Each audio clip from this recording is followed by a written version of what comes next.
উচ্চ মাধ্যমিক রাষ্ট্রবিজ্ঞান, দ্বাদশ শ্রেণী, চতুর্থ সেমিস্টার, প্রথম অধ্যায়, আন্তর্জাতিক সম্পর্ক সম্পর্কিত মতবাদসমূহ। আজকের বিষয় আদর্শবাদ বনাম বাস্তববাদ। প্রশ্ন: আন্তর্জাতিক সম্পর্কের আলোচনায় আদর্শবাদ ও বাস্তববাদের মধ্যেকার পার্থক্য নির্দেশ করো। উত্তর: ভূমিকা। আন্তর্জাতিক সম্পর্ক তত্ত্বে আদর্শবাদ ও বাস্তববাদ দুটি মৌলিক ও বিপরীতমুখী দৃষ্টিভঙ্গি হলেও উভয়েরই মূল উদ্দেশ্য হল বিশ্বের নিরবিচ্ছিন্ন শান্তি ও স্থিতিশীলতা রক্ষা। কিন্তু সংঘাতের কারণ ও সংঘাত নিরসনের উপায় সম্পর্কে উভয়ের ধারণা সম্পূর্ণভাবে ভিন্ন। এই দুটি তত্ত্বকে কেন্দ্র করেই আন্তর্জাতিক সম্পর্কের আলোচনার প্রথম মহাবিতর্কের সূত্রপাত ঘটে। আমরা জানি আন্তর্জাতিক সম্পর্ক তত্ত্বে বা আন্তর্জাতিক সম্পর্ক সম্পর্কিত তত্ত্বগুলির মধ্যে সবথেকে প্রাচীন তত্ত্ব হলো আদর্শবাদ, আর ঠিক তারপরেরই তত্ত্বটা হলো বাস্তববাদ। তাই এই দুটিই হলো মূলত মৌলিক দৃষ্টিভঙ্গি, অর্থাৎ বাকি যত তত্ত্বই এসেছে সেই তত্ত্বগুলো কোনো না কোনোভাবে হয় আদর্শবাদ দ্বারা অথবা বাস্তববাদ দ্বারা প্রভাবিত। যেমন আদর্শবাদ দ্বারা প্রভাবিত হয়েছে উদারনীতিবাদ, বা বাস্তববাদেরই একটা আরও বৈজ্ঞানিক অংশ রূপে দেখা যেতে পারে মার্ক্সবাদকে, বা নয়া বাস্তববাদ বা নয়া উদারনীতিবাদ। এগুলো আদর্শবাদ এবং বাস্তববাদ থেকেই এসেছে। অন্যান্য যে সমস্ত তত্ত্বগুলোই আছে, কাঠামোবাদ বলো বা নির্মাণবাদ, যে কোনো তত্ত্বই মূলত আদর্শবাদ বা বাস্তববাদ দ্বারা অনুপ্রেরিত। তাই এই দুটোই হলো আন্তর্জাতিক সম্পর্ক চর্চার সবথেকে মৌলিক দুটি মতবাদ। আর তারই সঙ্গে এই দুটি মতবাদ পরস্পরের বিপরীতমুখী দৃষ্টিভঙ্গি, অর্থাৎ এই দুটি মতবাদ সম্পূর্ণভাবে বিরোধী মতবাদ। কিন্তু উভয়েরই মূল উদ্দেশ্য ছিল বিশ্বের নিরবিচ্ছিন্ন শান্তি, অর্থাৎ চিরস্থায়ী শান্তি এবং স্থিতিশীলতা রক্ষা করা। কিন্তু সংঘাতের কারণ ও সংঘাত নিরসনের উপায় সম্পর্কে উভয়ের ধারণা ভিন্ন। দুটো মতবাদই সংঘাতকে রোধ করতে চাইতো শান্তি প্রতিষ্ঠার জন্য এবং স্থিতিশীলতা রক্ষার জন্য, কিন্তু তা সত্ত্বেও সংঘাত বা দ্বন্দ্বের কারণ এবং সংঘাত কিভাবে বন্ধ হবে তার উপায় দুটো মতবাদ অনুসারে সম্পূর্ণ পৃথক। তাই এই দুটি তত্ত্বকে কেন্দ্র করেই আন্তর্জাতিক সম্পর্ক আলোচনার প্রথম মহাবিতর্কের সূত্রপাত ঘটে। আন্তর্জাতিক সম্পর্ক আলোচনায় বেশ কয়েকটি মহাবিতর্ক রয়েছে। তার মধ্যে প্রথম মহাবিতর্কটাই হলো আদর্শবাদ বনাম বাস্তববাদ। কী কারণে এই বিতর্কটি হয়েছিল সেটা এইবার এই পার্থক্য আলোচনা করলেই বোঝা যাবে। পার্থক্য: এই দুটি দৃষ্টিভঙ্গির বৈশিষ্ট্য পর্যবেক্ষণ করলে নিম্নলিখিত পার্থক্যগুলি বোঝা যায়। মূল বক্তব্য: আদর্শবাদ আন্তর্জাতিক রাজনীতিকে হিংসা ও ক্ষমতার দ্বন্দ্বের পরিবর্তে নৈতিকতা, ন্যায়, আদর্শ, সামগ্রিক মানব কল্যাণ, মূল্যবোধ, সমন্বয় ও সহযোগিতার ভিত্তিতে আন্তর্জাতিক সম্পর্কের পরিচালনা ও পর্যালোচনার পক্ষপাতী। অর্থাৎ কোনো রাষ্ট্রের আন্তর্জাতিক নিজেদের অন্যান্য রাষ্ট্রের সঙ্গে আন্তর্জাতিক সম্পর্ককে কিভাবে পরিচালনা করতে হবে এবং আন্তর্জাতিক স্তরের কোনো ঘটনা কিভাবে বিশ্লেষণ করতে হবে, এই দুটো ক্ষেত্রেই আদর্শবাদীরা মূল প্রাধান্য দেয় নৈতিকতা, ন্যায়, আদর্শ, সামগ্রিক মানব কল্যাণ, মূল্যবোধ, সমন্বয় ও সহযোগিতার ওপর। অর্থাৎ আদর্শবাদ মূলত সমগ্র বিশ্ব সমাজের ওপর বা সমগ্র বিশ্ব সমাজের একত্রীকরণের ওপর ফোকাস করে। অন্যদিকে বাস্তববাদ নৈতিকতা এবং আদর্শের ভিত্তিতে নয়, বরং রাজনৈতিক বাস্তবতা, নিরাপত্তা সংশয়, ক্ষমতা ও জাতীয় স্বার্থকেন্দ্রিক প্রতিদ্বন্দ্বিতার পরিপ্রেক্ষিতে রাষ্ট্রকেন্দ্রিক দৃষ্টিভঙ্গিতে আন্তর্জাতিক রাজনীতিকে ব্যাখ্যা করে। অর্থাৎ বাস্তববাদ সমগ্র বিশ্ব সমাজ হিসেবে নয়, ছোট ছোট রাষ্ট্র হিসেবেই এবং প্রতিটা রাষ্ট্রের সঙ্গে সংশ্লিষ্ট বাস্তব পরিস্থিতি, নিরাপত্তা সংশয়, ক্ষমতা ও জাতীয় স্বার্থকে কেন্দ্র করেই আন্তর্জাতিক সম্পর্কের পরিচালনা এবং পর্যালোচনা করার পক্ষপাতী। 2. উদ্দেশ্য: আদর্শবাদের উদ্দেশ্য হল রাষ্ট্রগুলির মধ্যে পারস্পরিক সহযোগিতা এবং তাদের জাতীয় স্বার্থের সমন্বয় ঘটিয়ে নিরবিচ্ছিন্ন শান্তি প্রতিষ্ঠা করা। অর্থাৎ আমরা ভূমিকাতেই যেমন পড়েছি যে সংঘাতের কারণ এবং সংঘাত নিরসনের উপায় সম্পর্কে দুটো মতবাদ ভিন্ন, সেই সংঘাত নিরসনের উপায় থেকেই দুটো মতবাদের উদ্দেশ্য বেরিয়ে আসে। আমরা প্রথমেই বলেছি দুটো মতবাদেরই উদ্দেশ্য হলো বিশ্বে চিরস্থায়ী শান্তি প্রতিষ্ঠা করা। আদর্শবাদ চায় রাষ্ট্রগুলোর মধ্যে পারস্পরিক সহযোগিতা এবং তাদের জাতীয় স্বার্থের সমন্বয় ঘটিয়ে বিশ্বের মধ্যে শান্তি প্রতিষ্ঠা করতে। অন্যদিকে বাস্তববাদের মূল লক্ষ্য হলো আন্তর্জাতিক ক্ষেত্রে ক্ষমতার ভারসাম্য রক্ষা করে রাষ্ট্রগুলির নিরাপত্তা সংশয় দূর করা এবং স্থিতিশীল আন্তর্জাতিক ব্যবস্থা তৈরি করা। তাই বাস্তববাদের উদ্দেশ্য হলো সহযোগিতার মাধ্যমে নয়, বরং ক্ষমতার ভারসাম্য রক্ষার মাধ্যমে, স্বার্থের সমন্বয় ঘটিয়ে নয়, বরং নিরাপত্তা সংশয় দূর করে স্থিতিশীল এবং চিরস্থায়ী শান্তি প্রতিষ্ঠিত করা। 3. মানব প্রকৃতি সম্পর্কে ধারণা। আদর্শবাদীরা মানব প্রকৃতি সম্পর্কে ইতিবাচক ধারণা পোষণ করেন, কিন্তু বাস্তববাদীরা মানব প্রকৃতি সম্পর্কে নেতিবাচক ধারণা পোষণ করেন। অর্থাৎ আদর্শবাদীরা মানব চরিত্রকে পজিটিভ দিক থেকে দেখেন, কিন্তু বাস্তববাদীরা নেগেটিভ দিক থেকে। আদর্শবাদীরা মনে করেন মানুষ জন্মগতভাবে মূলত শান্তিপ্রিয়, যুক্তিবাদী, সহযোগিতামূলক, স্বার্থহীন এবং নৈতিক মনোভাব সম্পন্ন। কিন্তু বাস্তববাদীরা মনে করেন এবং বাস্তববাদীরা ঐতিহাসিক দৃষ্টান্ত দিয়ে একথা প্রমাণ করেন যে মানুষ প্রকৃতিগতভাবে ক্ষমতালোভী, উচ্চাকাঙ্ক্ষী, অসাধু এবং দমন প্রবৃত্তির দ্বারা নিয়ন্ত্রিত ও পরিচালিত হয়। অর্থাৎ আদর্শবাদীদের মতে মানুষ সবসময় যুক্তি দ্বারা পরিচালিত হয়, মানুষ সবসময় শান্তি চায়, পরস্পরের উপকার এবং সহযোগিতা করতে চায় পরস্পরের সঙ্গে, এবং স্বার্থহীন এবং নৈতিক মনোভাব রাখে। কিন্তু অন্যদিকে বাস্তববাদীদের মতে মানুষ প্রকৃতিগতভাবে ক্ষমতালোভী, ক্ষমতা চায়, উচ্চাকাঙ্ক্ষী, অসাধু এবং অন্যকে দমন করার ইচ্ছা দ্বারা নিয়ন্ত্রিত ও পরিচালিত হয়। অর্থাৎ তারা উভয়ই মানব চরিত্রের একটা দিকের ওপর ফোকাস করেছেন। আদর্শবাদীরা পজিটিভ দিকের ওপর আর বাস্তববাদীরা নেগেটিভ দিকের ওপর। এবার বাস্তববাদীরা যেহেতু ঐতিহাসিক দৃষ্টান্ত দিয়ে কথা প্রমাণ করেন যে মানুষের চরিত্র মূলত নেগেটিভ, তার জন্য আদর্শবাদীরা তার পরিপ্রেক্ষিতে একটা যুক্তি দেন। তাদের মতে মানুষের খারাপ আচরণের মূল কারণ হলো খারাপ প্রতিষ্ঠান ও খারাপ সমাজ ব্যবস্থার প্ররোচনা। অর্থাৎ আদর্শবাদীদের মতে মানুষ প্রকৃতিগতভাবে ভালো, কিন্তু কিছু প্রতিষ্ঠান রয়েছে সেগুলো খারাপ প্রতিষ্ঠান, আর সমাজ ব্যবস্থাটাও খারাপ, তাই তাদের প্ররোচনায় মানুষ খারাপ কাজ করতে এক প্রকার বাধ্য হয়। আদর্শবাদীদের মতে প্রগতিশীল বিশ্ব ব্যবস্থা পর্যবেক্ষণ করলে এ বিষয়ে আশা প্রকাশ করা যায় যে শিক্ষা, সংস্কার এবং প্রাতিষ্ঠানিক নিয়ন্ত্রণের মাধ্যমে রাষ্ট্র ব্যবস্থার, বিশ্ব ব্যবস্থার তথা মানব সমাজের মূল একক মানুষের আচরণ উন্নত করা সম্ভব। অর্থাৎ মানুষ মূলতভাবে ইতিবাচক, খারাপ প্রতিষ্ঠানের জন্য খারাপ কাজ করছে এবং মানুষের আচরণ ওই খারাপ প্রতিষ্ঠানের প্রভাব মুক্ত করা বা উন্নত করা সম্ভব।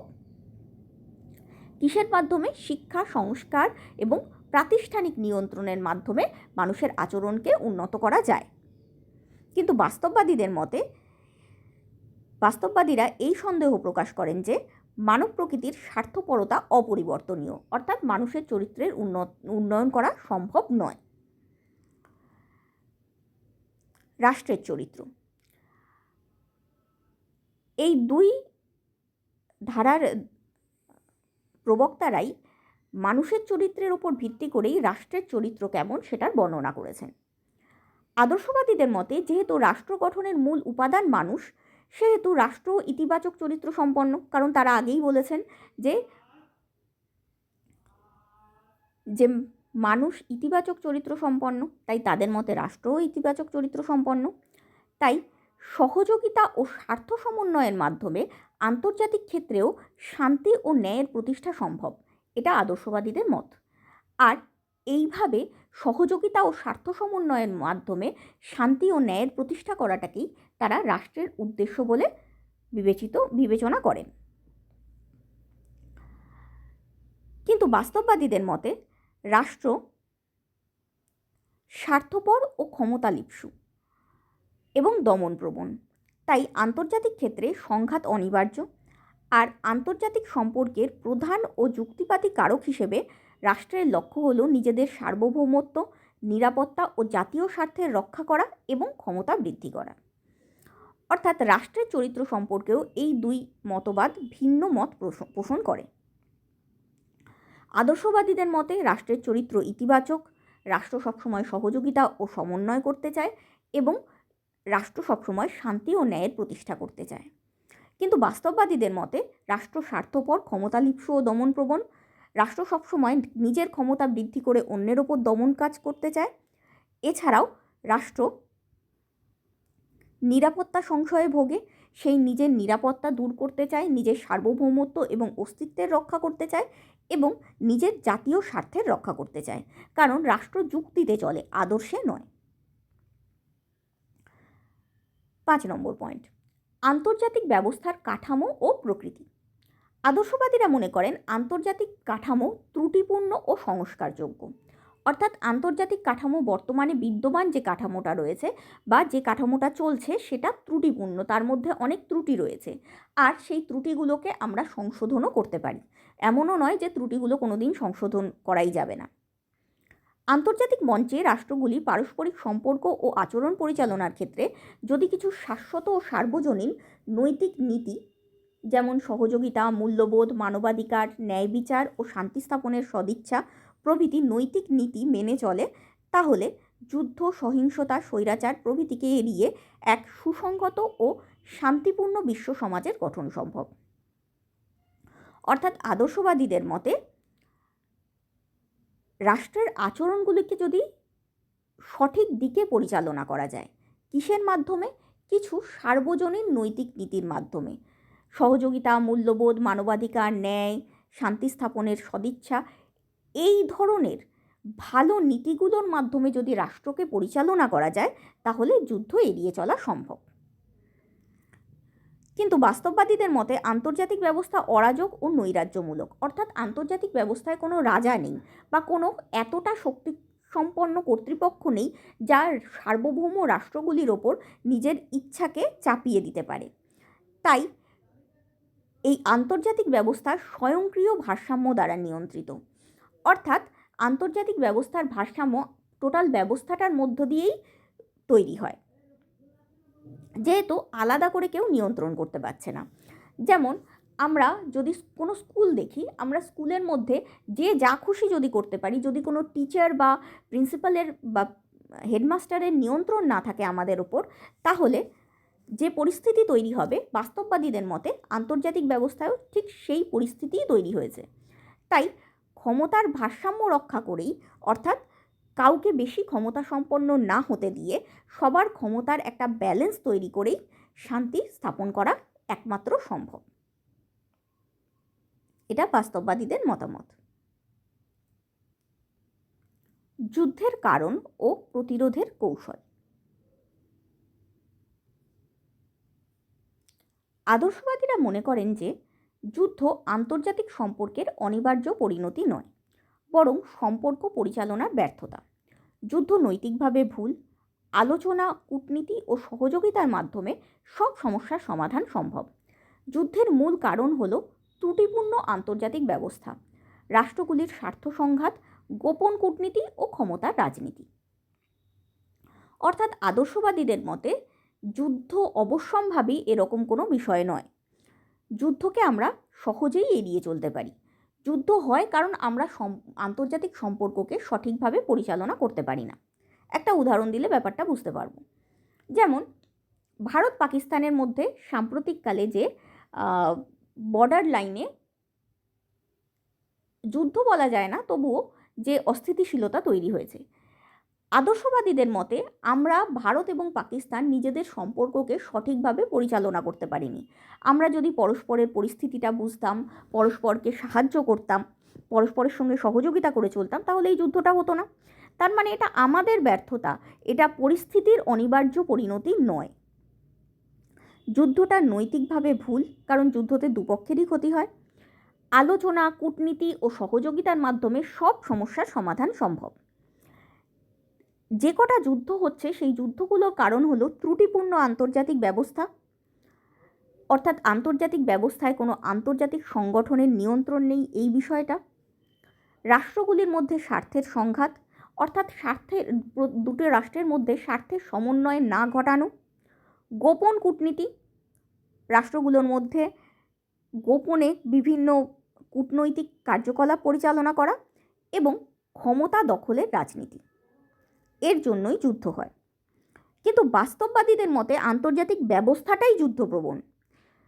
যেহেতু আন্তর্জাতিক ব্যবস্থায় কোনো রাজা নেই, তাই নৈরাজ্যমূলক আন্তর্জাতিক ব্যবস্থায় প্রতিটি রাষ্ট্রই নিজের আত্মরক্ষা করতে চায়, আর প্রতিটি রাষ্ট্রের স্বার্থই পরস্পরের বিরোধী হয়ে ওঠে, বিশেষ করে পার্শ্ববর্তী রাষ্ট্রগুলোর।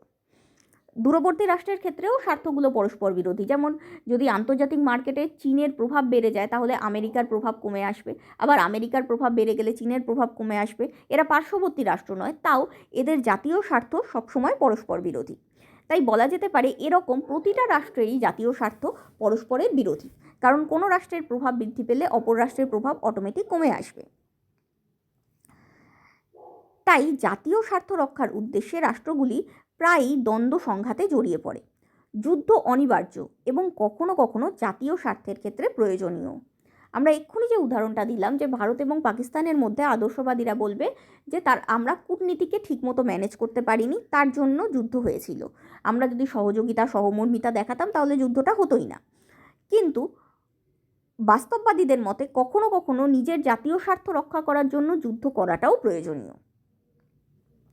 আমরা যেটা করেছি সেটা নিজেদের স্বার্থ রক্ষার জন্য অত্যন্ত আবশ্যক ছিল। এই হলো যুদ্ধের কারণ। কিন্তু যুদ্ধ প্রতিরোধের কৌশল দিয়েও আদর্শবাদ এবং বাস্তববাদ ভিন্ন মত পোষণ করে। আদর্শবাদীরা মনে করেন শিক্ষার প্রসার, আন্তর্জাতিক ব্যবস্থার সংশোধন, কূটনৈতিক আলোচনার মাধ্যমে শান্তিপূর্ণভাবে রাষ্ট্রগুলির বিরোধ মীমাংসা, প্রকাশ্য ও সামগ্রিক কল্যাণমূলক রাজনীতি ও যৌথ প্রচেষ্টা, সহযোগিতামূলক পররাষ্ট্রনীতি ও মুক্ত বাণিজ্য নীতির মাধ্যমে নির্ভরশীলতা বৃদ্ধি হল যুদ্ধ প্রতিরোধ করার উপায়। অর্থাৎ আদর্শবাদীদের মতে মানুষের মধ্যে যদি শিক্ষার প্রসার ঘটানো হয় এবং তাদের বোঝানো হয় যে যুদ্ধটা ক্ষতিকারক, তাহলেই তারা যুদ্ধ থেকে সরে আসবে। তাছাড়াও আন্তর্জাতিক ব্যবস্থার যদি সংশোধন করা হয়, যেমন জাতিপুঞ্জ বা এই ধরনের সংস্থাকে যদি অত্যন্ত ক্ষমতা দিয়ে দেওয়া হয় এবং তাদের প্রত্যেকটা নীতিকে যদি সবাই মেনে চলে, এইভাবে আন্তর্জাতিক ব্যবস্থার সংশোধন ঘটিয়ে, এছাড়া দুটো রাষ্ট্রের মধ্যে কোনো বিরোধ থাকলে সেটাকে কূটনৈতিক আলোচনার মাধ্যমে শান্তিপূর্ণভাবে মীমাংসা ঘটিয়ে প্রতিটা রাষ্ট্রের আন্তর্জাতিক রাজনীতিটাকে প্রকাশ করে, অর্থাৎ প্রকাশ্য রাজনীতি করে এবং প্রত্যেকের কল্যাণ হবে এরকম রাজনীতি করে, অর্থাৎ আমরা সমগ্র বিশ্ব সমাজের কল্যাণের জন্য নিজেদেরকে নিয়োজিত করব, এইভাবে রাজনীতি করব, কোনো দেশের কল্যাণের জন্য নয়। এইভাবে যৌথ প্রচেষ্টার মাধ্যমে বা সহযোগিতামূলক পররাষ্ট্রনীতি তৈরি করার মাধ্যমে এবং মুক্ত বাণিজ্য নীতির মাধ্যমে, অর্থাৎ যে কোনো দেশ যে কোনো জায়গায় গিয়ে যে কোনো দেশে গিয়ে বাণিজ্য করতে পারবে, এর জন্য এক্সট্রা ট্যাক্স বা এক্সট্রা কিছু তাদের দিতে হবে না। বাণিজ্যের ক্ষেত্রে সবাই মুক্ত থাকবে, যে যেখানে যেভাবে পারবে নিজেদের অর্থনৈতিক প্রতিপত্তি বিস্তার করতে পারবে। ব্যবসা বাণিজ্যের ওপর বর্ডারের বা রাষ্ট্রের কোনো কন্ট্রোল থাকবে না। এইভাবে যদি পরিস্থিতি তৈরি করা যায় তাহলে প্রতিটা দেশই প্রতিটা দেশের ওপর একসময় নির্ভরশীল হয়ে পড়বে। এইভাবে নির্ভরশীলতা বৃদ্ধির মাধ্যমেই আমরা যুদ্ধ প্রতিরোধ করতে পারবো। কারণ সবারই ভয় থাকবে যে আমি যদি অমুকের সঙ্গে যুদ্ধ করি তাহলে এই যে বিজনেসগুলো এখানে হচ্ছে সেই বিজনেসগুলো বন্ধ হয়ে যাবে। তার জন্য কেউই যুদ্ধের দিকে এগোবে না। অর্থাৎ ক্ষমতাকেন্দ্রিক লড়াইয়ের পরিবর্তে আত্মনির্ভর এবং সমন্বয়মূলক মনোবৃত্তি আন্তর্জাতিক স্তরে নৈরাজ্যের অবসান ঘটিয়ে শান্তি ও স্থিতিশীলতা রক্ষা করতে পারবে বলে তাদের ধারণা। অর্থাৎ তাদের মতে ক্ষমতাকেন্দ্রিক লড়াই থেকে আমাদের দূরে সরে আসতে হবে এবং নিজেদের মধ্যে আন্তর্নির্ভরশীলতা বাড়াতে হবে, সমন্বয় করার ইচ্ছা রাখতে হবে, তবেই একমাত্র আন্তর্জাতিক স্তরের নৈরাজ্যের অবসান ঘটবে এবং শান্তি ও স্থিতিশীলতা প্রতিষ্ঠিত হবে। অন্যদিকে বাস্তববাদীদের মতামত অনুযায়ী আন্তর্জাতিক ক্ষেত্রে স্থিতিশীলতা রক্ষার একমাত্র উপায় হল ক্ষমতার ভারসাম্য রক্ষা, যার প্রধান কৌশল জোট গঠন, অর্থাৎ কোনো রাষ্ট্রের পক্ষে এককভাবে আধিপত্য প্রতিষ্ঠা করা সম্ভব না হলে অন্য রাষ্ট্রের সঙ্গে সংযুক্তভাবে ক্ষমতাবান হয়ে ওঠা। অর্থাৎ বাস্তববাদীরা বলছে ক্ষমতার ভারসাম্য রক্ষার মাধ্যমেই একমাত্র যুদ্ধ ঠেকানো সম্ভব। যখন প্রতিটা দেশ বুঝতে পারবে অন্য দেশের ওপর তারা আক্রমণ করলে তাদের ক্ষতি হওয়ার সম্ভাবনাও ততটাই বেশি যতটা সেই দেশটার, দুজনেরই পাওয়ার সমান। এক্ষেত্রে তারা বলছে যদি কোনো দেশ এরকম হয় যে সেটা ছোট দেশ, তার পাওয়ার অন্যান্য দেশের থেকে কম, তাহলে সেরকম ছোটোখাটো দেশগুলোর পরস্পরের সঙ্গে হাত মিলিয়ে একটা জোট গঠন করা উচিত এবং এই মর্মে স্বীকৃত হওয়া উচিত যে এই নীতি গ্রহণ করা উচিত যে এদের এই ছোটোখাটো দেশগুলোর একজনের ওপর আক্রমণ হলে সবাই মিলে তার প্রতিদ্বন্দ্বীর সঙ্গে বা আক্রমণকারীর বিরুদ্ধে লড়বে। এই জিনিসটা যদি তারা করতে পারে তাহলে বিশ্বের মধ্যে শক্তির একটা ভারসাম্য তৈরি হবে। অর্থাৎ প্রত্যেকেই সমান পাওয়ারফুল হয়, কেউ একা আর কেউ জোট গঠন করে। তার ফলে প্রত্যেকেই যুদ্ধ থেকে অটোমেটিক্যালি পিছিয়ে আসবে নিজের ক্ষতির ভয়। এটাই বাস্তববাদীদের মতামত এবং এটাই তাদের মতে যুদ্ধ বন্ধ করার একমাত্র রাস্তা। অর্থাৎ কোনো সংগঠনের নিয়ন্ত্রণ নয়, বরং অভ্যন্তরীণ ভয়কে জাগিয়ে তোলা ক্ষমতার ভারসাম্য নিয়ন্ত্রণের মাধ্যমে এটাই হলো যুদ্ধ রোধ করার একমাত্র উপায় বলে বাস্তববাদীরা মনে করেন। পরবর্তী পয়েন্ট, প্রধান কারক ও আন্তর্জাতিক সংগঠনের গুরুত্ব। আদর্শবাদীরা আন্তর্জাতিক মঞ্চে রাষ্ট্রের পাশাপাশি অনেক অরাষ্ট্রীয় কারকের কার্যকারিতার উপরও গুরুত্ব আরোপ করেন। আদর্শবাদীদের মতে আন্তর্জাতিক স্তরে পারস্পরিক সম্পর্ক নির্ধারণের ক্ষেত্রে রাষ্ট্রগুলি যদি আন্তর্জাতিক আইন বা সর্বজনগ্রাহ্য নিয়মের দ্বারা পরিচালিত হয় তাহলে আন্তর্জাতিক ক্ষেত্রে নৈরাজ্যের অবসান ঘটবে এবং যুদ্ধের সম্ভাবনা অনেকটাই কমে আসবে। আর এই কাজে সাহায্য করার জন্য ইতিবাচক আন্তর্জাতিক সংগঠন স্থাপন অপরিহার্য, যা আন্তর্জাতিক বিধিনিয়মের তত্ত্বাবধায়ক রূপে সহযোগিতা বৃদ্ধি, শৃঙ্খলা রক্ষা ও শান্তি প্রতিষ্ঠায় সহায়তা করবে। শক্তির ভারসাম্যের পরিবর্তে শক্তিশালী আন্তর্জাতিক আইন ও প্রতিষ্ঠানই শান্তি রক্ষার মূল হাতিয়ার। তাদের এই ভাবনারই পরিণতি স্বরূপ প্রতিষ্ঠিত হয়েছিল জাতিসংঘ বা লিগ অফ নেশনস। আদর্শবাদীদের মতে আন্তর্জাতিক ক্ষেত্রে রাষ্ট্রই একমাত্র কারক বা একমাত্র ক্রিয়াশীল সত্তা নয়, আরও অনেক সত্তা রয়েছে যাদের প্রভাব রাষ্ট্রগুলোর ওপর পড়ে। যেমন বর্তমানকালে জাতিসংঘের বিভিন্ন নিয়মের প্রভাব পড়ে, আবার জাতিসংঘ ছাড়াও IMF মানে ইন্টারন্যাশনাল মনিটারি ফান্ড বা ওয়ার্ল্ড ট্রেড সেন্টারের মতো সংস্থাগুলি আন্তর্জাতিক বাণিজ্যকে নিয়ন্ত্রণ করে, ফলে সেগুলোরও প্রভাব রাষ্ট্রের ওপর পড়ে, রাষ্ট্রের নীতির ওপর পড়ে, রাষ্ট্রের পররাষ্ট্র নীতির ওপর পড়ে। এছাড়াও ওপেক, সার্ক এরকম কিছু আঞ্চলিক সংগঠনগুলোরও প্রভাব পড়ে। তাছাড়াও এমনকি আজকের দিনে বলতে গেলে বিভিন্ন জঙ্গি সংগঠনেরও প্রভাব পড়ে, বিভিন্ন আন্তর্জাতিক মাদক পাচার চক্র বা আন্তর্জাতিক অস্ত্রচক্রেরও প্রভাব পড়ে। যেমন আমরা বলতে পারি হামাসের প্রভাব ভালোভাবেই ইসরায়েলের শান্তির ওপর পড়ছে বা অশান্তির ওপর পড়ছে, যেভাবেই বলো। কাজেই বলতে গেলে প্রত্যেকটা জিনিসে এমনকি কিছু বিশেষ ব্যক্তিত্বের প্রভাবও পড়ে, যেমন মোদি বা ট্রাম্পের মতো আন্তর্জাতিক লিডার্সদের প্রভাব পড়ে, আবার অনেক ক্ষেত্রে মালালা ইউসুফাইয়ের মতো কিছু শান্তি স্থাপনকারী ব্যক্তিরও প্রভাব পড়ে। এরকম বহু ক্রিয়াশীল সত্তা আন্তর্জাতিক স্তরে কর্মরত। তাই প্রত্যেকের প্রভাবেই এবং প্রত্যেকের সম্মিলিত একটা ইকুয়েশনের মাধ্যমেই, সমীকরণের মাধ্যমেই আন্তর্জাতিক পরিস্থিতিটা নিয়ন্ত্রিত হয়। যদি আন্তর্জাতিক ক্ষেত্রে রাষ্ট্রগুলো আন্তর্জাতিক আইন বা সর্বজনগ্রাহ্য কিছু নিয়মকে মেনে চলে তাহলেই নৈরাজ্যও কমে আসবে এবং যুদ্ধের সম্ভাবনাও অনেকটাই কমে আসবে। আর এইভাবে আইন তৈরির জন্য বা আইনকে প্রয়োগ করার জন্য আমাদের কিছু ইতিবাচক আন্তর্জাতিক সংগঠন গঠন করা উচিত, যা আন্তর্জাতিক বিধি নিয়মকে পর্যবেক্ষণ করবে এবং আন্তর্জাতিক বিধিনিয়ম রক্ষা হলো কিনা সে বিষয়ে নজর রাখবে। এইভাবে সেই সমস্ত আন্তর্জাতিক সংগঠনগুলো সহযোগিতা বৃদ্ধি, শৃঙ্খলা রক্ষা ও শান্তি প্রতিষ্ঠায় সাহায্য করবে। তাই ক্ষমতা বা শক্তির ভারসাম্য নয়, বরং আন্তর্জাতিক আইন ও প্রতিষ্ঠানই শান্তি রক্ষার মূল হাতিয়ার এটাই হলো আদর্শবাদীদের ভাবনা।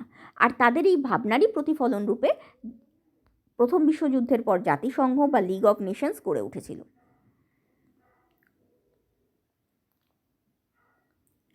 অন্যদিকে বাস্তববাদীদের মতানুসারে আন্তর্জাতিক রাজনীতিতে রাষ্ট্রের ভূমিকাই প্রধান। যেহেতু আন্তর্জাতিক সংগঠন, এনজিও বা বহুজাতিক কোম্পানি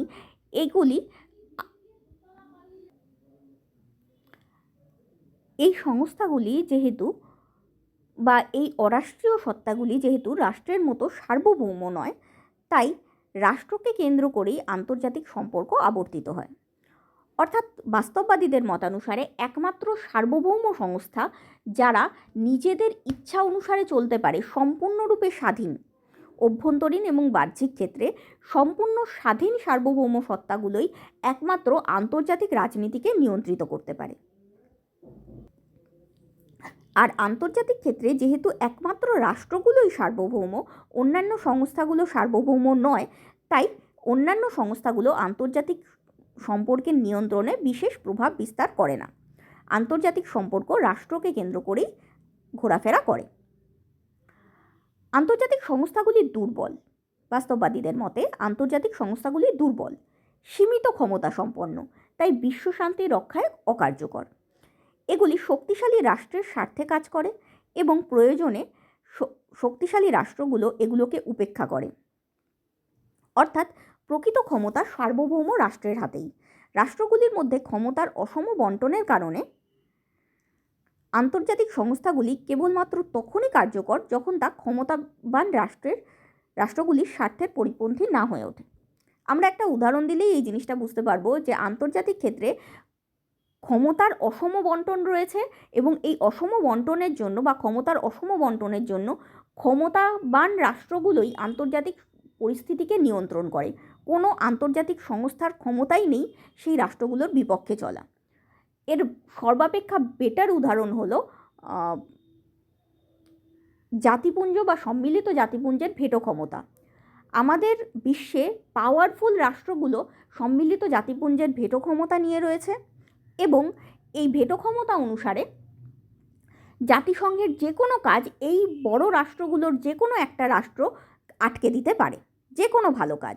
যেমন আমেরিকা যখন ইরাক আক্রমণ করেছিল তখন জাতিসংঘের সবাই তার বিরোধিতা করলেও ইরাক আক্রমণকে আটকানো যায়নি, কারণ আমেরিকা পাওয়ারফুল এবং আমেরিকা জাতিসংঘের ভেটো ক্ষমতা প্রয়োগ করেছিল এবং বলেছিল যে জাতিসংঘ এর বিরুদ্ধে কোনো পদক্ষেপ নেবে না। তাই বলা যায় যে সম্মিলিত জাতিপুঞ্জ বা ইউনাইটেড নেশনস এক কথায় মার্কিন যুক্তরাষ্ট্র বা বৃহৎ ক্ষমতাগুলোর বা বৃহৎ শক্তিগুলোর স্বার্থের পরিপন্থী কোনো কাজই করতে পারবে না। তাই যদি কোনো এরকম রাজা হয় যে রাজা অন্যান্য কিছু রাজার কাছে অধীনস্থ বা অন্যান্য কোনো রাজার সাথে মোকাবিলা করতে পারে না, সেরকম রাজাকে তো রাজা বলা যায় না, বা অন্যান্য রাজাগুলোকেও তো প্রজা বলা যায় না। যেমন যদি আন্তর্জাতিক সংস্থাকে আমরা বলতে থাকি যে নৈরাজ্যকে আটকাবে আন্তর্জাতিক সংস্থা, তার মানে আন্তর্জাতিক সংস্থাকে আমার রাজা হতে হবে, আর রাজা হতে গেলে বাকি রাষ্ট্রগুলোকে তার প্রজা হয়ে তার কথা মেনে চলতে হবে। কিন্তু এখানে যদি এরকমই পরিস্থিতি হয় যে ক্ষমতাবান রাষ্ট্রগুলো মানে না, শুধু দুর্বল রাষ্ট্রগুলোর ওপর ছড়ি ঘোরাতে পারে আন্তর্জাতিক সংস্থা, তাই তাকে তো আর ক্ষমতাবান বলা যায় না বা রাজা বলা যায় না, সেক্ষেত্রে তাকে অকার্যকর বলাই উচিত। তাই বাস্তববাদীদের মতে আন্তর্জাতিক সংস্থার কোনো ক্ষমতা নেই বললেই চলে। নৈতিকতার ভূমিকা। আদর্শবাদ মূল্যবোধ কেন্দ্রিক ও ন্যায়পরায়ণ একটি নৈতিক মতবাদ। আন্তর্জাতিক ক্ষেত্রে রাষ্ট্রগুলি পরস্পর সহযোগী, তাই আন্তর্জাতিক সংগঠন ও আন্তর্জাতিক আইনের মাধ্যমে কিছু নিয়ন্ত্রণমূলক ব্যবস্থা গ্রহণ করলে একটি নৈতিক, শান্তিপূর্ণ ও যুক্তিসঙ্গত বিশ্ব ব্যবস্থা গড়ে তোলা সম্ভব বলে আদর্শবাদীদের মত, যেটা আমরা উদ্দেশ্য বা মূল বক্তব্যে অলরেডি আলোচনা করেছি। বাস্তববাদ অন্যদিকে ক্ষমতাকেন্দ্রিক এবং স্বার্থ সচেতন একটি বাস্তববাদী মতবাদ। বাস্তববাদীরা মনে করেন রাষ্ট্রসমূহের মধ্যে ক্ষমতার দ্বন্দ্ব এবং সংঘাতই স্বাভাবিক এবং নৈতিকতা, শান্তি ও সহযোগিতা হলো আপেক্ষিক ও ক্ষণস্থায়ী এবং শর্ত সাপেক্ষ, কারণ আন্তর্জাতিক রাজনীতিতে নৈতিকতার কোনো সার্বজনীন মানদণ্ড নেই। এছাড়া শক্তিশালী রাষ্ট্রগুলো আইন বা আদর্শ মানে না, আইন বা নৈতিকতা দুর্বলদের জন্যই। যেটা আমরা আগেও ডিসকাস করেছি যে বাস্তববাদীদের মতে নৈতিকতা সার্বজনীন হতে পারে না। যেমন আমরা দেখতে পারি চীনের কাছে রাষ্ট্রের স্বার্থ রক্ষাটাই নৈতিকতা, এবং রাষ্ট্র স্বার্থ রক্ষার জন্য চীন গণতান্ত্রিক মূল্যবোধকে নষ্ট করতে পারে বা গণতান্ত্রিক অধিকার খর্ব করতে পারে। অন্যদিকে ফ্রান্সের কাছে গণতান্ত্রিক অধিকার এবং ব্যক্তি স্বাধীনতাটাই নৈতিকতা। তাই কোনোভাবেই রাষ্ট্রের স্বার্থের জন্য মানুষের ব্যক্তি স্বাধীনতায় তারা হস্তক্ষেপ করে না। তাই নৈতিকতার ধারণাটা দেশ বিভেদে বা স্থানকাল পাত্র আলাদা হলে আলাদা ধরনের। নৈতিকতা কোনো সার্বজনীন নয়, বা নৈতিকতার কোনো সার্বজনীন পরিমাপ নেই যে এটাই নৈতিক ওটাই অনৈতিক, এরকম কোনো সার্বজনীন মানদণ্ড নেই। তাছাড়াও দেখা যায় শক্তিশালী রাষ্ট্রগুলো কখনোই আইন বা আদর্শ মানে না, আইন বা আদর্শ সবসময় দুর্বলদের জন্যই। যেটা আমি বললাম যে ইউনাইটেড নেশনসের কথা মার্কিন যুক্তরাষ্ট্র বা চায়না কিছু মানে না, এগুলো শুধু দুর্বল রাষ্ট্রগুলোর জন্যই। তাই বলা যেতে পারে নৈতিকতা, শান্তি এবং সহযোগিতা আপেক্ষিক, অর্থাৎ কম সময়ের জন্য, ক্ষণস্থায়ী এবং শর্ত সাপেক্ষ, অর্থাৎ শর্তটা কি কোনো ক্ষমতাবান রাষ্ট্রের স্বার্থের বিরুদ্ধে যাচ্ছে না, এই শর্তের ওপরই টিকে আছে নৈতিকতার ভ্যালু। তাই বলা যেতে পারে আদর্শবাদ বলছে যে নৈতিকতাই আন্তর্জাতিক ক্ষেত্রে ফলো করার মতো একমাত্র বিষয়, কিন্তু বাস্তববাদ বলছে আন্তর্জাতিক ক্ষেত্রে নৈতিকতার কোনো মূল্য নেই। আদর্শবাদীরা পরম লাভে বিশ্বাসী, অর্থাৎ দ্বিপাক্ষিক জাতীয় স্বার্থের সমন্বয়ে বিশ্বাসী। একটা উদাহরণ দিলে বোঝা যাবে, যুদ্ধটা দুপক্ষেরই কিছু না কিছু ক্ষতি করবে, যেই জিতুক আর যেই হারুক। এরকম তো হয় না যে কোনো দুপক্ষ যুদ্ধ করেছে আর এক পক্ষের একটাও সৈনিক মারা যায়নি বা একটুও অর্থহানি হয়নি, যে হেরেছে তারই শুধু ক্ষতি হয়েছে, এটা হয় না। তাই যুদ্ধটা দুজনের পক্ষেই ক্ষতিকারক, তাই দুজনেরই উচিত যুদ্ধটাকে আটকে দেওয়া। আদর্শবাদীরা এই পরম লাভ, অর্থাৎ পুরো বিশ্ব সমাজের লাভ বা দ্বিপাক্ষিক লাভের বা দ্বিপাক্ষিক জাতীয় স্বার্থের সমন্বয়ে বিশ্বাসী। কিন্তু বাস্তববাদীরা তুলনামূলক লাভে বিশ্বাসী, অর্থাৎ যুদ্ধের ফলে এক পক্ষ তো বেশি ক্ষতিগ্রস্ত হবে, অপর পক্ষ একটু কম। সেই তুলনামূলক লাভ, কার কম ক্ষতি হলো বা কার বেশি ক্ষতি হলো বা কার বেশি লাভ হলো বা কার কম লাভ হলো, সেই আলোচনায় বাস্তববাদীরা বিশ্বাসী। তাই বাস্তববাদীরা মনে করে কোনো যুদ্ধের ক্ষেত্রে বা কোনো ডিসিশন নেওয়ার ক্ষেত্রে যদি সেই দেশের লাভ হয় তাহলে সেই দেশের নিয়ে নেওয়া উচিত। কী রকম লাভ? তুলনামূলক লাভ। যে যুদ্ধ হলে সেই দেশের পক্ষে যদি যুদ্ধ হয় বা সেই দেশ যদি এমন কোনো ডিসিশন নেয় যাতে তারও কিছুটা ক্ষতি আছে, তাতেও যদি অপর পক্ষের ক্ষতি বেশি হওয়ার সম্ভাবনা থাকে, দেশগুলোকে সেই ডিসিশনই নেওয়া উচিত যা তার পক্ষে তুলনামূলকভাবে বেশি লাভ দেওয়ার উপযোগী। অর্থাৎ অপর পক্ষের তুলনায় অপেক্ষাকৃত বেশি লাভের স্বার্থেই রাষ্ট্রগুলো পরিচালিত হয় বলে তারা মনে করে। পরবর্তী পয়েন্ট, আইনের প্রকৃতি সম্পর্কে মতামত। আদর্শবাদীদের মতে মানবতা কেন্দ্রিক ও ন্যায়সম্মত আন্তর্জাতিক আইন রাষ্ট্রকে নিয়ন্ত্রণ করতে সক্ষম। অন্যদিকে বাস্তববাদীদের মতে কেবলমাত্র বস্তুনিষ্ঠ ও পরিস্থিতি নির্ভর আন্তর্জাতিক আইনই আন্তর্জাতিক ব্যবস্থা নিয়ন্ত্রণে সক্ষম। আগেই বললাম যে বাস্তববাদীদের মতে আন্তর্জাতিক আইন বা আন্তর্জাতিক সংগঠনগুলি ক্ষমতাবান রাষ্ট্রের স্বার্থে চলে। তাই বাস্তববাদীরা মনে করেন যদি এরকম কোনো সংস্থার মাধ্যমে কিছুটাও নিয়ন্ত্রণ করা যায়, সেই নিয়ন্ত্রণ করার জন্য আন্তর্জাতিক আইনকে হতে হবে বস্তুনিষ্ঠ এবং পরিস্থিতি নির্ভর, অর্থাৎ কোনো আদর্শের ভিত্তিতে নয়, বাস্তব পরিস্থিতির ভিত্তিতে আইনগুলোকে তৈরি করতে হবে। কি হওয়া উচিত তার ভিত্তিতে কখনোই নয়, কি বর্তমান পরিস্থিতি কি হচ্ছে তার ভিত্তিতে আইন তৈরি করা উচিত। এবং আইনগুলোকে কখনোই আদর্শ নির্ভর নয়, বরং বস্তু বা অর্থনীতি বা শক্তি নির্ভর করা উচিত। কিন্তু আদর্শবাদীদের মতে মানবতা কেন্দ্রিক এবং ন্যায়সম্মত আন্তর্জাতিক আইন গঠন করা উচিত, তা রাষ্ট্রকে নিয়ন্ত্রণ করতে সক্ষম।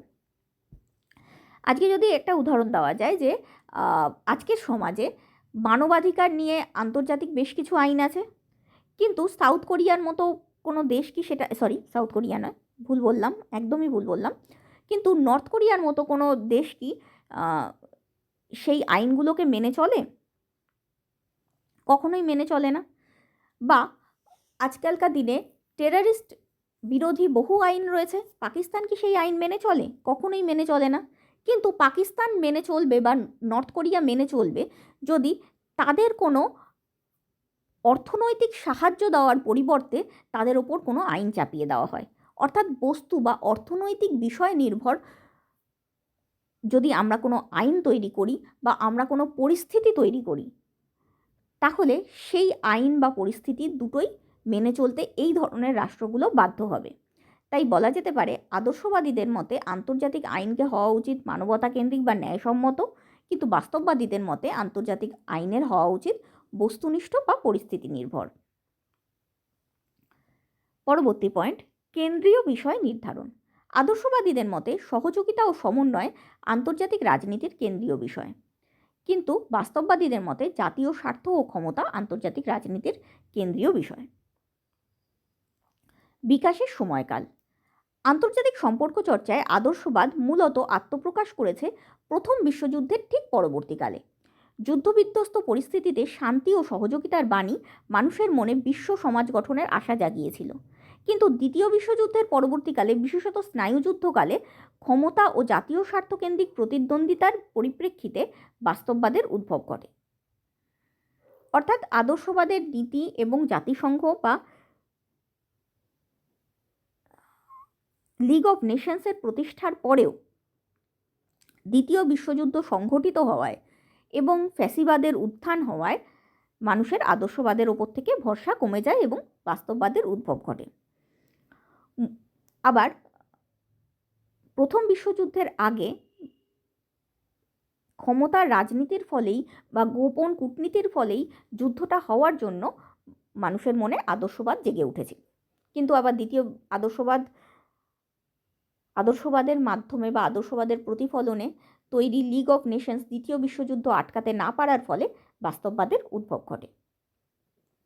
মূলত দ্বিতীয় বিশ্বযুদ্ধ পরবর্তী সময়ে ফ্যাসিবাদের উত্থান ও সাম্রাজ্যবাদী শক্তির আগ্রাসনের পরিপ্রেক্ষিতে মূল্যবোধ কেন্দ্রিক আদর্শবাদের বিরুদ্ধে প্রতিক্রিয়াস্বরূপ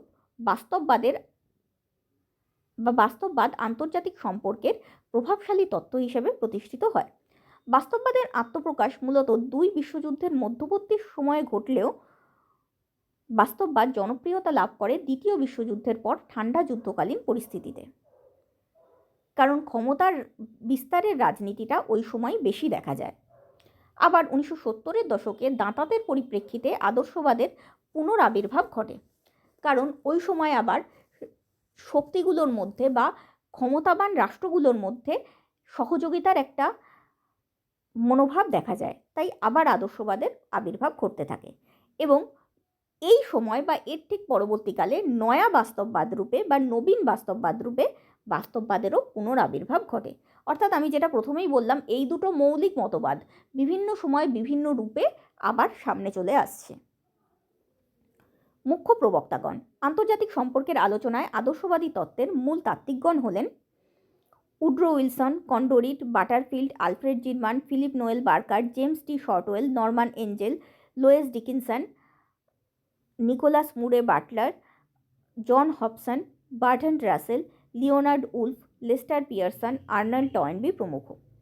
আবার আন্তর্জাতিক সম্পর্কের আলোচনায় বাস্তববাদী তত্ত্বের মূল তাত্ত্বিকগণ হলেন Hans J Morgenthau, Edward Hallett Carr বা E H Carr, Reinhold Niebuhr, Quincy Wright, Kenneth Waltz, John Mearsheimer, John F Kennan, Henry Kissinger, John Herz, Nicholas Spykman, Kenneth Thompson, George Schwarzenberger, Stephen Walt, Robert Jervis, Arnold Wolfers প্রমুখ।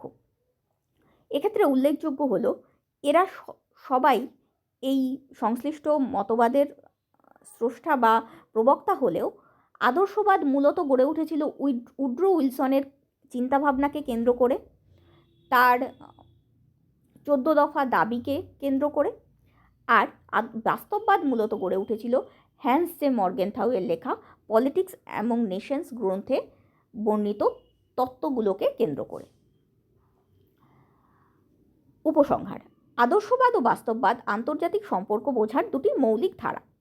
বাস্তবিক নীতি নির্ধারণে অনেক রাষ্ট্র ও কূটনীতিক বাস্তববাদী আদর্শবাদ বা আদর্শবাদী বাস্তববাদ অনুসরণ করেন, অর্থাৎ আদর্শিক লক্ষ্য অর্জনের জন্য বাস্তবসম্মত উপায় প্রয়োগ করেন। আধুনিক বিশ্বে উভয় দৃষ্টিভঙ্গির উপাদানই প্রায় একত্রিত হয়েই জটিল বৈশ্বিক সমস্যার সমাধান ঘটায়। অর্থাৎ আদর্শবাদ এবং বাস্তববাদ পরস্পরের পরিপূরক। আমরা যখনই কোনো আন্তর্জাতিক ঘটনার বিশ্লেষণ করি, আমরা জানি আদর্শবাদীরা বলেছে যে কোনো আন্তর্জাতিক ঘটনার বিশ্লেষণ করার জন্য আমাদের নৈতিকতার উপর ভিত্তি করে ঘটনাটাকে দেখতে হবে। আবার বাস্তববাদ বলেছেন বাস্তবতার উপর ভিত্তি করে ঘটনাটাকে দেখতে হবে। কিন্তু বাস্তবে আমরা যখন ঘটনাটার পর্যালোচনা করি তখন নৈতিকতার দিকেও তাকাই, আবার বাস্তবতার দিকেও তাকাই। দুটোর মধ্যে ব্যালেন্স করে আমরা ঘটনাগুলোর পর্যালোচনা করি। ঠিক সেরকমভাবেই কোনো রাষ্ট্র বা কূটনীতিক যখন কোনো ডিসিশন গ্রহণ করে তখন তারা নৈতিকতার দিকেও দেখে, বাস্তববাদের দিকেও দেখে। যেমন আমরা চাইলেই আমাদের যে কোনো শত্রু রাষ্ট্রের ওপর বোমা বর্ষণ করতে পারি, কিন্তু সেটা করি না, কারণ আমরা নৈতিকতাকেও একটু দেখি। আবার আমরা বর্ডার লাইনটাকে পুরো ছেড়েও দিই না, কারণ আমরা নিজেদের বাস্তবতাটাকেও বুঝি, তাই বর্ডার লাইনে আমরা গোলাবর্ষণও করি। আবার একই রকম উদাহরণ আমরা অভিবাসনের ক্ষেত্রেও দেখতে পারি। আমরা শরণার্থীদের গ্রহণ করি, কিন্তু নিজেদের দেশের দরজা সবার জন্য খোলা রাখি না, কারণ আমাদের নিজেদের বাস্তবতাটাকেও সামলাতে হবে। এই হলো আদর্শবাদ ও বাস্তববাদের মধ্যেকার ব্যালেন্সমূলক সম্পর্ক। এই দুই মতবাদ পরস্পরের বিরোধী হলেও আমরা যখন কোনো ডিসিশন নিই তখন এই দুই মতবাদের আলোকেই নিজেদের পরিস্থিতিকে বিচার বিশ্লেষণ করি। উত্তরটা ভালো লাগলে অবশ্যই লাইক এবং সাবস্ক্রাইব করো, আর এরকম কোনো উত্তর জানতে ইচ্ছে হলে অবশ্যই কমেন্টের মাধ্যমে জানিও। Thank you.